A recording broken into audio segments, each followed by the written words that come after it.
Alors Dominique, tu fais quoi aujourd'hui? Alors je réétudie les bifaces de sites de Terra Amata. Mais alors exactement, c'est quoi un biface? Alors un biface, c'est un outil de pierre taillée par percussion, un outil qui a été taillé sur les deux faces, avec en général deux bords convergents, tranchants, et taillé en général sur des galets ou sur des grands éclats. Et on sait à quoi ça pouvait servir? Alors oui, par des études, on sait que ça pouvait servir à découper la viande, à dépecer les carcasses animales, à désarticuler les carcasses animales, mais ça pouvait servir aussi à découper le bois ou les végétaux et également à creuser la terre. Et on m'a dit qu'on en avait trouvé 16. Est-ce que ça fait beaucoup?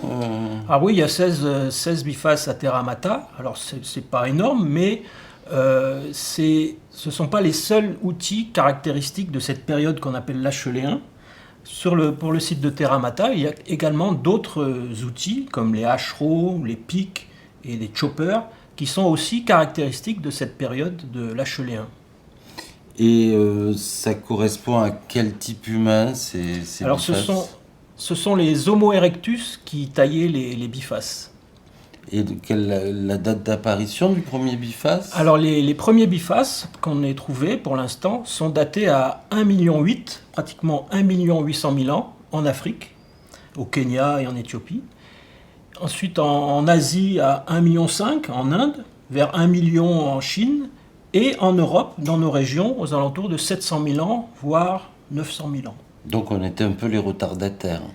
Alors oui, en Europe, les premiers bifaces arrivent plus tard. Et c'est compliqué à fabriquer. Est-ce que n'importe qui peut le faire ou est-ce qu'il faut un certain bagage technique? Oui, il faut avoir une certaine technique, c'est pas très facile à faire. Il y avait sans doute des spécialistes de la taille, donc c'est pas évident à faire du premier coup. Il y a quand même une certaine technique.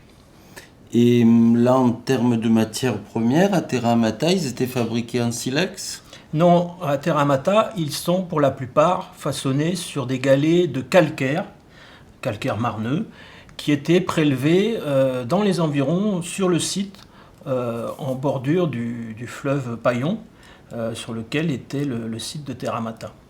Et on dit souvent que, enfin, on entend dire que les bifaces, c'est symétrique, donc c'est une sorte de début du design, une sorte de paléo-design qui a peut-être une réflexion autour du beau.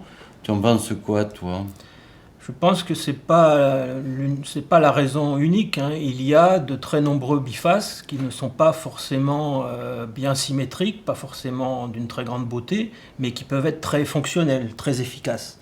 Et effectivement, dans des sites, il peut y avoir des bifaces qui sont très symétriques, très bien façonnés, mais je ne pense pas que ce soit la raison unique du façonnage de ce type d'outil. D'accord, bah écoute, merci beaucoup Dominique pour ces informations. De rien.